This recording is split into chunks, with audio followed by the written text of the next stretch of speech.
Assalamualaikum warahmatullahi wabarakatuh. Jumpa lagi bareng saya Pak Bowo di channel kelas online, channel yang memberikan informasi pembelajaran bagi sobat belajar dimanapun Anda berada.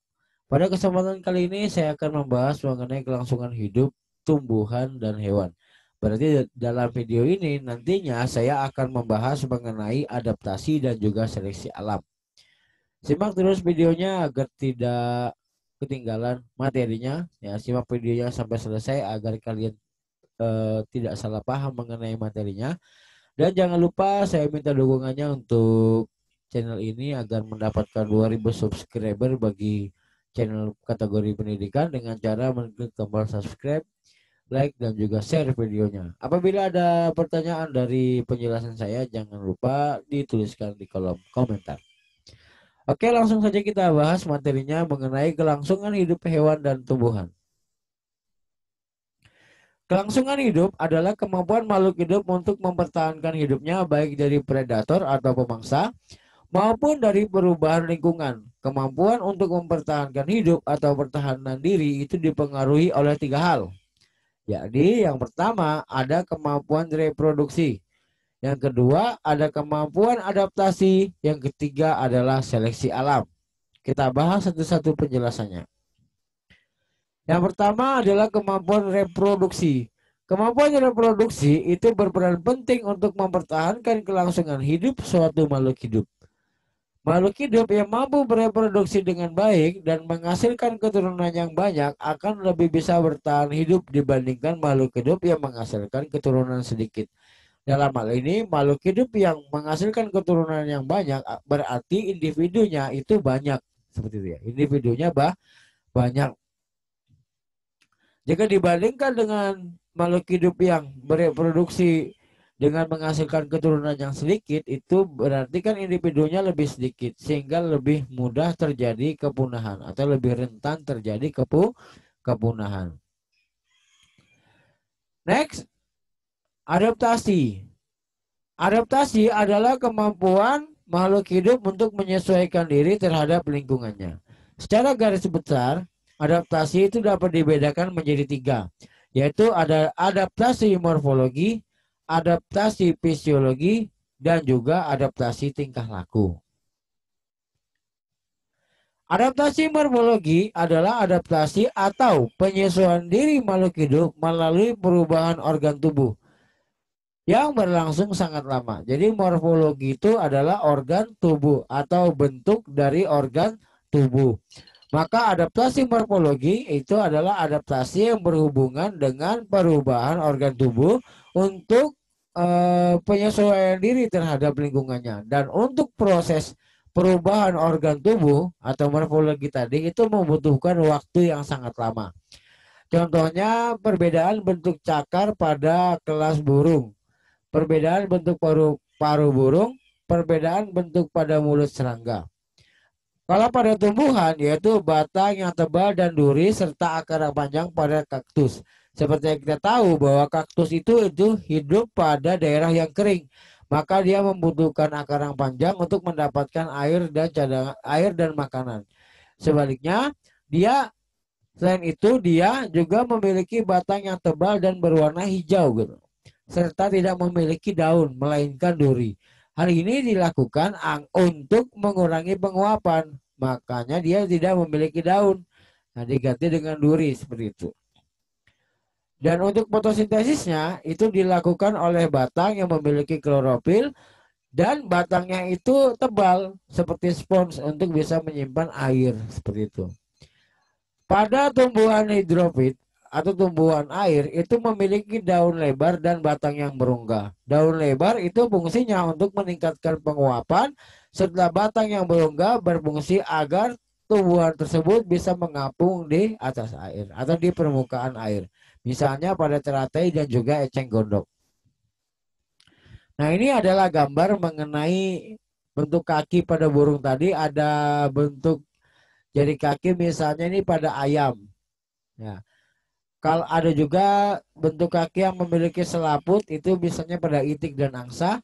Pada burung elang dan raja wali memiliki bentuk kaki dengan kuku yang melengkung tajam cakar yang kuat untuk mencengkram mangsanya, ada burung yang tipe kaki pemanjat, ada burung yang tipe kaki bertengger. Pada bentuk paruh itu juga menyesuaikan dari jenis makanannya. Untuk burung yang makan biji itu memiliki paruh yang pendek dan kuat karena fungsinya untuk memecah biji tadi. Kemudian ada burung elang memiliki paruh yang kuat dan tajam melengkung di ujung. Ini fungsinya untuk menyobek makanannya atau mencabik makanannya seperti itu. Karena makanannya adalah daging. Pada bebek memiliki paruh seperti sudu. Sudu itu adalah sendok sehingga memudahkan si bebek untuk mendapatkan makanannya di daerah berlumpur. Pada burung pelatuk memiliki paruh kuat, agak panjang dan runcing, fungsinya untuk mendapatkan serangga yang ada di pohon. Kan dia mematuk-matuk pohon sehingga paruhnya harus kuat dan runcing. Pada burung pelikan memiliki paruh yang berkantung agar memudahkan si burung pelikan untuk memasukkan ikan ke dalam mulutnya atau paruhnya. Pada burung kolibri, karena burung kolibri ini merupakan penghisap madu, memiliki paruh yang panjang dan runcing untuk memudahkan si burung kolibri untuk menghisap madu pada bunga.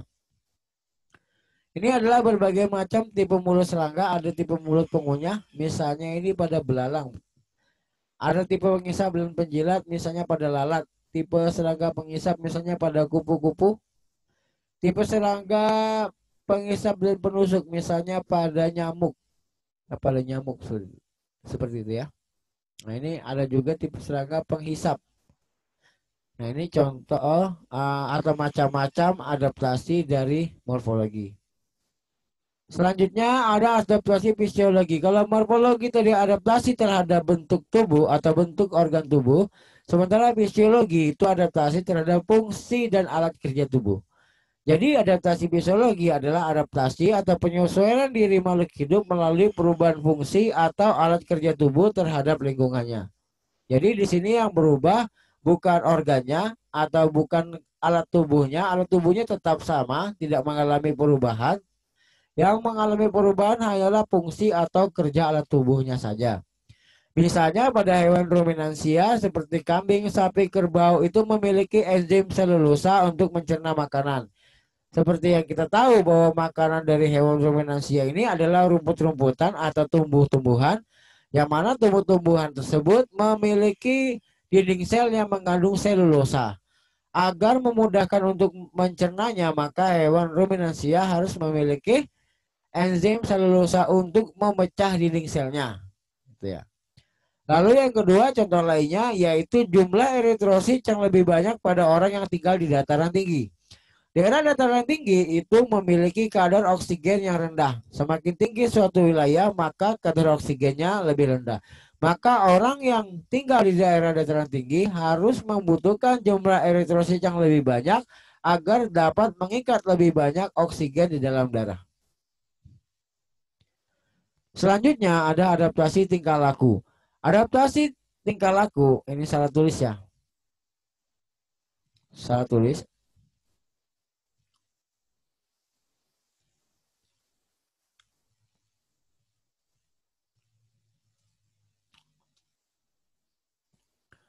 Adaptasi tingkah laku adalah adaptasi atau penyesuaian diri makhluk hidup terhadap perubahan tingkah lakunya. Jadi dalam hal ini adaptasi tingkah laku ini organnya tetap, fungsinya tetap, akan tetapi tingkah laku dari makhluk hidupnya itu yang mengalami perubahan. Jadi saya ulangi, adaptasi tingkah laku adalah adaptasi atau penyesuaian diri makhluk hidup melalui perubahan tingkah laku terhadap lingkungannya. Contohnya hibernasi. Hibernasi ini adalah tidur panjang pada musim dingin. Jadi hewan-hewan seperti tikus, landak, dan beruang hitam pada daerah yang terdapat musim dingin, biasanya pada musim dingin mereka melakukan aktivitas tidur yang panjang. Karena pada musim dingin itu susah untuk mendapatkan makanan, maka mereka menghemat energinya dengan cara memilih untuk tidur. Paus dan lumba-lumba yang sering muncul ke permukaan air untuk mengambil oksigen. Seperti yang kita tahu bahwa paus dan lumba-lumba itu merupakan hewan mamalia yang mana hewan mamalia itu bernapas dengan paru-paru. Nah, sehingga dia Seringkali kita lihat untuk melompat-lompat seperti itu ya, atau muncul ke permukaan air untuk mengambil oksigen. Selanjutnya ada seleksi alam. Seleksi alam adalah kemampuan alam untuk menyaring atau menyeleksi semua organisme yang ada di dalamnya. Maka pilihannya ada dua, ya. Organisme yang mampu bertahan hidup dia akan selamat, sedangkan organisme yang tidak mampu bertahan hidup maka dia akan punah. Contoh seleksi alam yaitu terjadi pada kupu-kupu atau ngengat Boston betularia. Awalnya ada dua jenis Boston betularia, yaitu ada yang berwarna putih atau bersayap putih, ada yang bersayap hitam. Ada dua. Nah, pada saat sebelum revolusi industri di Inggris, kupu-kupu Boston betularia yang berwarna putih itu lebih banyak populasinya dibandingkan yang berwarna hitam.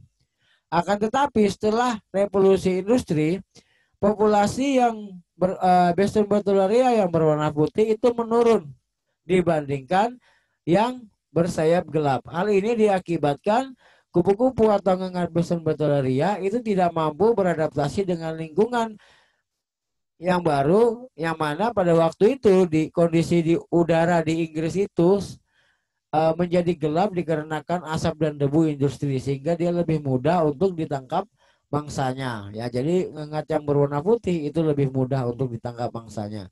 Maka terjadi penurunan populasi ngengat atau kupu-kupu Western Betullaria yang memiliki sayap putih dibandingkan yang memiliki sayap hitam. Nah, ini contohnya. Ini adalah yang di atas, ini adalah Western Betullaria yang warnanya putih. Sedangkan yang di bawah adalah Western Betullaria yang berwarna hitam. Oke, sekian dan terima kasih penjelasan sekian dan terima kasih penjelasan dari saya. Jangan lupa untuk dukung channel ini dengan cara mengklik tombol subscribe, like, dan juga share-nya, serta apabila ada yang ditanyakan silakan tulis di kolom komentar. Terima kasih, sampai jumpa di video berikutnya. Assalamualaikum warahmatullahi wabarakatuh.